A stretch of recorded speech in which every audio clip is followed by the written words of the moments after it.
نحمدہ ونصلی ونسلم علی سیدنا و مولانا محمد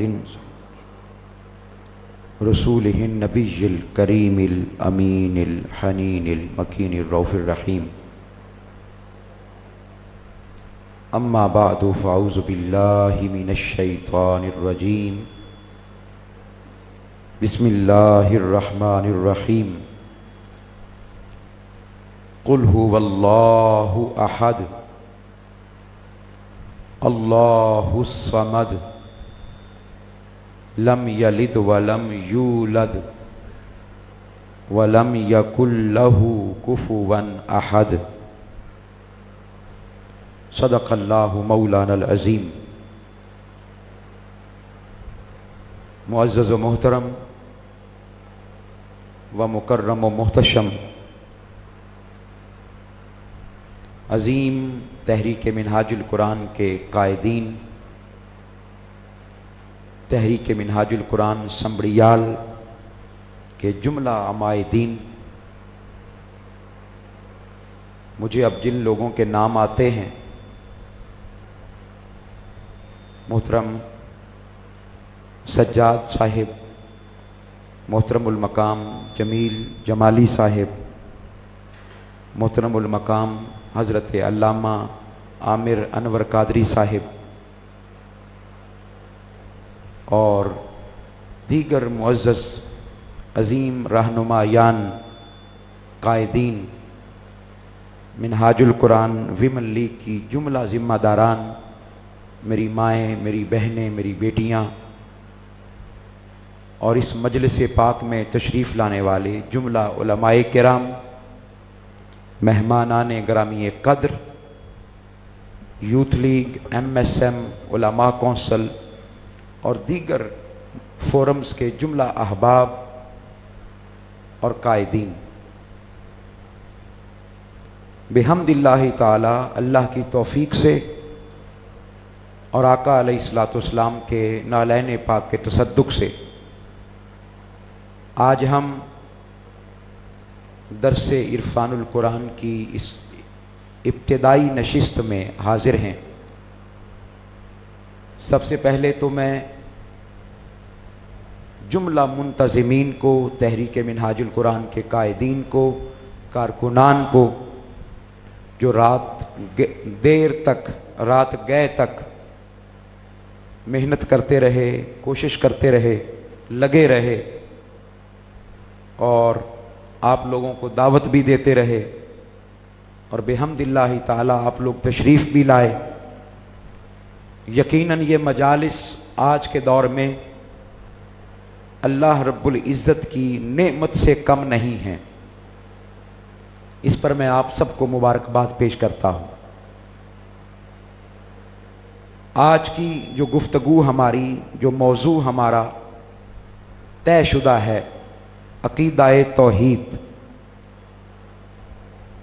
یہ موضوع اپنی اہمیت کے اعتبار سے بہت اہم موضوع ہے، اور میں چاہوں گا کہ آپ میں سے ہر کوئی اس کو اپنے سینوں میں، اپنے دل میں جگہ دے اور بڑی توجہ کے ساتھ سن کے جائے، چونکہ ہمارے ہاں ایک تصور ہے کہ ہم نے توحید کا بیان وہ کسی اور کے ذمہ لگا رکھا ہے، رسالت کا بیان کسی اور کے ذمہ لگا رکھا ہے، حضور کی اہل بیت کی محبت کسی اور کی ذمہ داری ہے، حضور کے صحابہ سے تعلق یہ کسی اور کی ذمہ داری ہے۔ لیکن تحریک منہاج القرآن آج کے دور میں، چونکہ اسلام کی نشأت ثانیہ کی تحریک ہے، یہاں ہر محبت آپ کو ایک ہی چھت کے نیچے ملے گی، ایک ہی چھت کے نیچے ملے گی۔ تو بڑی توجہ کے ساتھ کہا جاتا ہے جی یہ بڑا خشک مضمون ہے، تو آئیے آج یہ مضمون آپ حضور سیدی شیخ الاسلام کے ایک شاگرد سے سنیں۔ اور اس کو اپنے دلوں میں، اپنے قلوب میں، اپنے اذہان میں جگہ دیں۔ عقیدہ توحید سب سے پہلی بات جو سمجھنے والی ہے اور جو ضروری ہے وہ یہ ہے کہ ذہنوں میں سوال پیدا ہوتا ہے کہ عقیدہ کیا ہے۔ اللہ پاک نے اس سورہ پاک میں، جسے سورہ اخلاص کہتے ہیں، آواز ذرا موٹا کریں، تھوڑا سا آواز موٹا کریں اور کھولیں والیوم ذرا۔ یہ سورہ پاک کہ جس کی میں نے اس کی بیس بڑھا دیں، بیس بڑھائیں۔ یہ سورہ پاک کہ جس کی میں نے تلاوت کی ہے، اس میں اللہ رب العزت نے اپنی توحید کا بیان فرمایا ہے۔ کس کا بیان فرمایا ہے؟ اپنی توحید کا۔ اس سورہ مبارکہ کے دو نام ہیں، ایک ہے سورہ اخلاص اور ایک ہے سورہ توحید۔ پھر بولیے کون سے نام ہیں؟ آپ بھی شریک ہو جائیں میری گفتگو میں۔ بنیادی طور پر میں ایک معلم ہوں، ایک مدرس ہوں، اور میری یہ کوشش ہوتی ہے کہ میں سبق یاد کرواؤں۔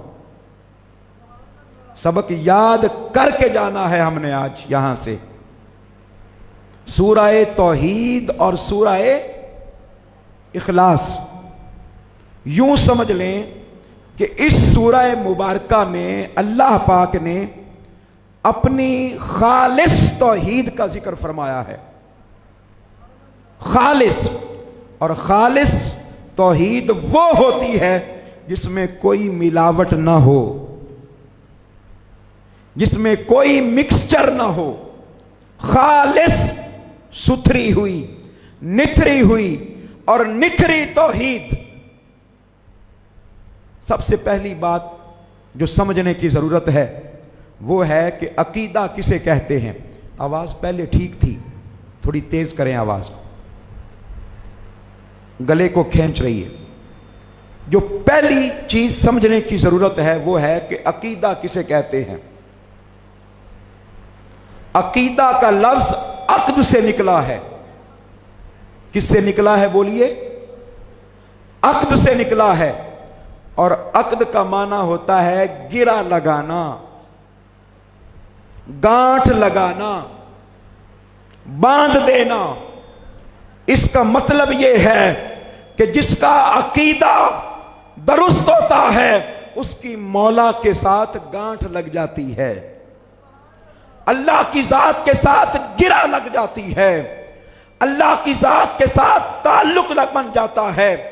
اور جس کا عقیدہ درست نہ ہو اس کا مولا کی بارگاہ سے تعلق نہیں بنتا۔ اور یہ بات بھی قابل غور ہے کہ عقیدہ یہ دین اسلام میں بنیاد کی سی حیثیت رکھتا ہے۔ کون سی حیثیت؟ بنیاد کی سی حیثیت، فاؤنڈیشن، بیسکس، اس حیثیت سے عقیدے کو جانا جاتا ہے۔ مثال کے طور پر اگر عقیدہ مضبوط نہیں ہے، جو بنیاد ہوتی ہے وہ مضبوط بنائی جاتی ہے ہمیشہ، کمزور بنیاد نہیں بنائی جاتی۔ میں اگر آپ سے کہوں کہ آپ نے یہ دوسری منزل کیسے بنا لی، یہ تیسری منزل کیسے بنا لی، یہ چوتھی منزل کیسے بنا لی، آپ کہیں گے علامہ صاحب ہم نے بنیادیں بڑی مضبوط بنائی ہیں، ہم نے سریا ڈالا ہے، اس میں ہم نے کنکریٹ ڈالا ہے، ہم نے اس میں بجری ڈالی ہے، ہم نے گہری بنیادیں بنائی ہیں، اس لیے دوسری منزل بھی بنا رہے ہیں، تیسری منزل بھی بنا رہے ہیں۔ سنیں، جس کا عقیدہ درست نہیں ہوتا، جس کا عقیدہ کمزور ہوتا ہے، جس کا عقیدہ ویک ہوتا ہے، اس پر کھڑی ہونے والی اعمال کی عمارت بھی کمزور ہوتی ہے۔ وہ جتنی مرضی نمازیں پڑھے، جتنے مرضی روزے رکھے، جتنی مرضی عبادتیں کرے، جتنے مرضی حج اور عمرے کرے، اگر اس کا عقیدہ درست نہیں ہے اس کو اعمال کا بھی کوئی فائدہ نہیں ملنے والا۔ تو عقیدہ بنیاد ہے، بھائی اگر درخت کی جڑ مضبوط نہ ہو اس پر شاخیں نہیں لگ سکتی، اس پر پھل نہیں لگ سکتا، اس پر پتے نہیں لگ سکتے، وہ درخت ثمر آور نہیں ہو سکتا۔ سن لیں، جس دین کی، جس کا عقیدہ، جس کے ایمان کی جڑ اچھی نہ ہو، مضبوط نہ ہو، اس کے اعمال کا پھل بھی اچھا نہیں ہو سکتا۔ تو عقیدہ درست ہونا ضروری ہے۔ اب ذہنوں میں سوال پیدا ہوتا ہے کہ عقیدہ تو سمجھ میں آ گیا، یہ توحید کیا ہے؟ توحید کیا ہے؟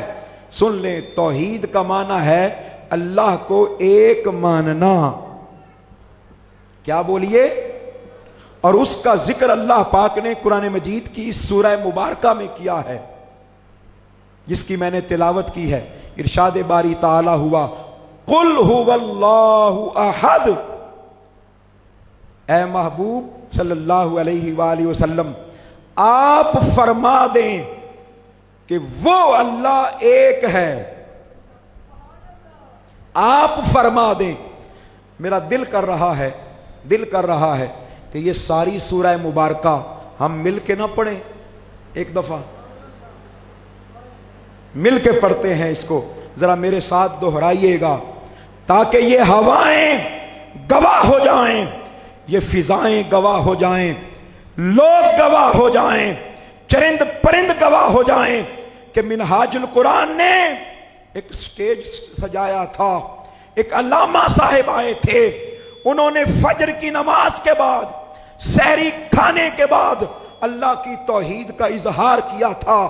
آپ میرے گواہ بن جائیں، میں آپ کا گواہ بن جاتا ہوں۔ ذرا پڑھتے ہیں، قل هو اللہ احد۔ گونج پڑ جائے، کوئی زبان خاموش نہ رہے، کوئی زبان خاموش نہ رہے۔ خانہ کعبہ کا تصور کریں، ایک صحابی کی شکایت کی، صحابہ نے حضور کی بارگاہ میں شکایت کی کہ ہر نماز میں وہ سورہ اخلاص پڑھتا ہے، ہر نماز میں کیا پڑھتا ہے؟ شاید اس کو کوئی اور سورت آتی نہیں، ہر نماز میں پڑھتا ہے۔ آقا علیہ السلام نے فرمایا بھائی اس کو بلا کے پوچھ لیتے ہیں۔ اس کو بلایا، اس سے پوچھا بھائی ہر نماز میں اور ہر رکعت میں سورہ اخلاص کیوں پڑھتے ہو؟ اس نے کہا یا رسول اللہ مجھے اس سورہ مبارکہ سے پیار ہے۔ حضور نے فرمایا سنو، اگر تمہیں اس سورہ مبارکہ سے پیار ہے تو اللہ اور اس کا رسول بھی تم سے پیار کرتا ہے، پیار کرتا ہے۔ یہ ایسی سورہ مبارکہ ہے، مل کے پڑھتے ہیں، قل هو اللہ احد۔ یہ لفظ قل ہے، کل نہیں ہے، موٹے کاف کے ساتھ، اس کا معنی ہے فرما دیجئے، اور اگر باریک کاف سے پڑھیں گے تو اس کا معنی فرما دیجئے نہیں رہے گا، اس کا معنی بن جائے گا کھا لیجئے۔ How much the meaning is changed۔ قرآن مجید کے ساتھ اپنا ٹوٹا ہوا تعلق بحال کریں۔ قل هو اللہ احد اللہ الصمد لم یلد، میں لم یالد نہیں کہہ رہا، لم یلد ولم یولد، یولد نہیں کہہ رہا، ولم یولد ولم یکن لہ کفوا احد،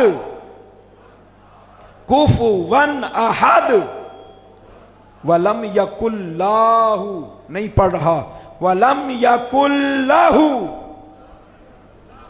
کن لہ کفوا احد۔ اے محبوب آپ فرما دیجئے کہ اللہ ایک ہے۔ اچھا یہاں پر بڑی عجیب بات، مولا تو نے یہاں پر ہوا کا لفظ کیوں استعمال فرمایا کہ وہ اللہ، وہ اللہ؟ ہم نے تو سنا ہے ہوا غائب کے لیے استعمال ہوتا ہے۔ کس کے لیے استعمال ہوتا ہے؟ غائب کے لیے۔ یہ غائب کی ضمیر ہے، یہ غائب کی ضمیر ہے، تو بڑا قریب ہے، ہم نے سن رکھا ہے نحنو اقرب الیہ من حبل الورید، کہ ہم تو تمہاری شاہ رگ سے بھی زیادہ قریب ہیں۔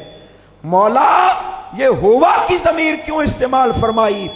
سنیے، اللہ پاک نے فرمایا لوگو اگر مجھے خود تلاش کرنے کی کوشش کرو گے تو میں بڑا دور ہوں، اور اگر میرے مصطفیٰ سے سن کر آؤ گے، کل کے وسیلے سے آؤ گے تو سنو پھر میں بڑا قریب ہوں۔ تو سن لو، اگر اللہ کی الوہیت کا اظہار کرنا چاہتے ہو، اس کی احدیت کا اظہار کرنا چاہتے ہو، اس کی صمدیت کا اظہار کرنا چاہتے ہو، اس کی لا ولدیت کا اظہار کرنا چاہتے ہو، لا مولودیت کا اظہار کرنا چاہتے ہو، اس کی کفویت کا انکار کرنا چاہتے ہو، اس کی شانوں کو ماننا چاہتے ہو، تو ایک ہی طریقہ ہے، اور وہ طریقہ یہ ہے کہ مدینے سے ہو کر آؤ۔ عقیدہ توحید سن لیں، عقیدہ توحید یہ ہے کہ مصطفیٰ کو مان کر اس کو مانا جائے۔ جو حضور کے وسیلے سے خدا کو نہیں مانتا وہ کچھ اور ہو سکتا ہے، وہ عقیدہ توحید نہیں ہو سکتا، وہ عقیدہ توحید نہیں ہو سکتا۔ 3 لفظ یاد کر لیں، میں یاد کروا کے جانا چاہتا ہوں علامہ انور صاحب، عامر بھائی، 3 لفظ یاد کر لیں، یاد کر لیں، اپنی زندگیوں میں داخل کر لیں، سمجھ لیں۔ وہ نوجوان بچے یا بچیاں جو کالجز میں جاتے ہیں، یونیورسٹیز میں جاتے ہیں، وہاں ان کے عقیدے خراب کیے جاتے ہیں، نظریات خراب کیے جاتے ہیں۔ آپ کا تعلق کسی بھی مسلک سے ہے، اگر آپ سنی ہیں، آپ بریلوی ہیں، آپ اہل حدیث ہیں، آپ جعفری ہیں، اہل تشیع ہیں، جو کچھ ہیں، تھوڑی دیر کے لیے اپنا مسلک ذرا سائیڈ پہ رکھ دیں، تھوڑی دیر کے لیے اپنا مسلک سائیڈ پہ رکھ دیں، بڑی توجہ کے ساتھ میری بات کو سنیے گا۔